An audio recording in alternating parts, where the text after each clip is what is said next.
Olá, nessa aula eu vou resolver um problema clássico de quem inicia com estruturas de decisão. Dados três números inteiros e diferentes entre si, o programa deve calcular e imprimir o maior.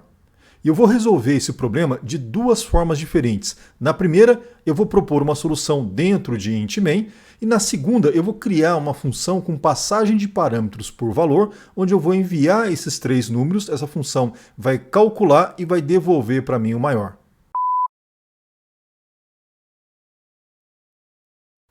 Antes de continuar, eu queria te pedir para já deixar o seu like, assim o YouTube entende que esse vídeo é relevante e vai indicar para outros alunos. Eu vou começar a solução da seguinte maneira. Eu estou declarando aqui três variáveis, vou colocar aqui o número 2 para a variável b, tá?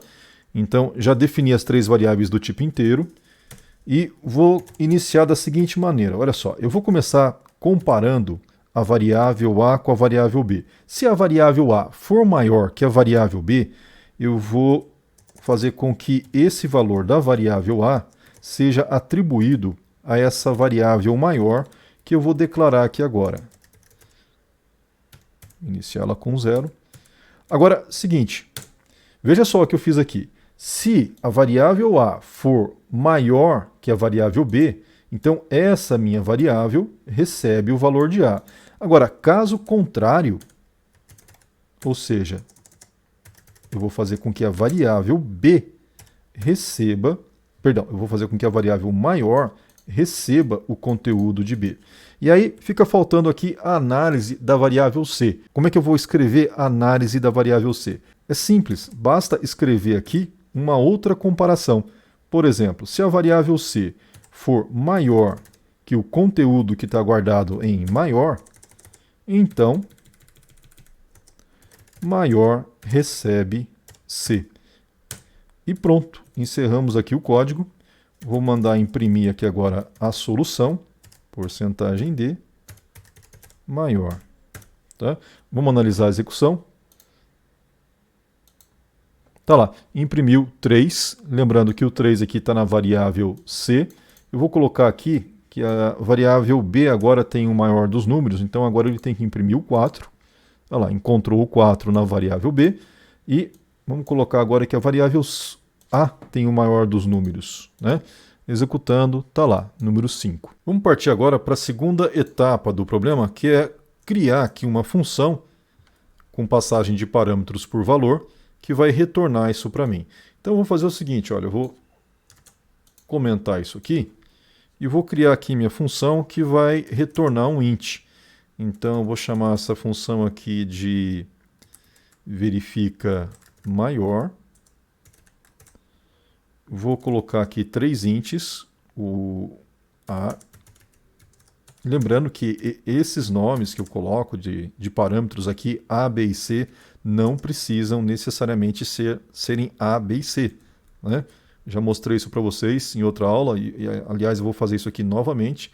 Vou colocar aqui ó, x, y e z. Tá? E eu vou fazer o seguinte, eu vou aproveitar o próprio algoritmo que está aqui e vou colar ele aqui, porque eu vou usar o mesmo tipo de solução.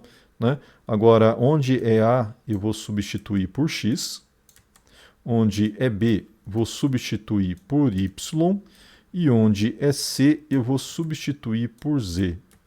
Tá? E essa variável maior, eu tenho que declarar ela aqui, porque repara que eu não enviei essa variável maior por parâmetro, né?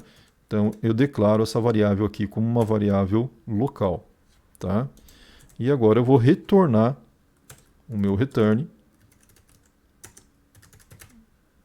Vai ser assim. E está pronto, está resolvido o problema. Aqui no lugar desse printf, o que eu vou colocar? Vou colocar a chamada dessa minha função. Olha só, vou substituir aqui no lugar do maior, eu vou colocar isso aqui. E no lugar do int x, eu vou enviar a variável a por valor, variável b por valor, variável c por valor. Se você ainda está com dúvida com relação à passagem de parâmetros por valor e por referência, dá uma olhada nas aulas anteriores. Se eu não me engano, foi na aula 30 que a gente tratou de passagem de parâmetros por referência. É importante que você tenha esse domínio. Tá?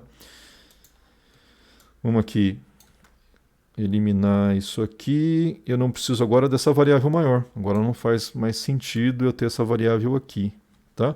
Vamos rodar então. Aliás, mas eu vou deixá-la aqui, que quando você copiar isso dos comentários, né, vai ser importante que ela esteja aqui, né? Porque ela é usada nesse contexto aqui desse código. Então, vamos executar. Tá aí, resultado 5. A variável A vale 5. Vamos executar, vamos colocar aqui a variável A valendo 1. A maior agora é o B. Executando, está lá o 4. E agora vamos deixar o C como maior. Executando, está lá, maior. Ok? É isso aí. Então a gente encerra aí mais uma aula. Vejo você na próxima aula. E lembre-se, se tiver alguma dúvida, escreve aí nos comentários do vídeo que eu te ajudo.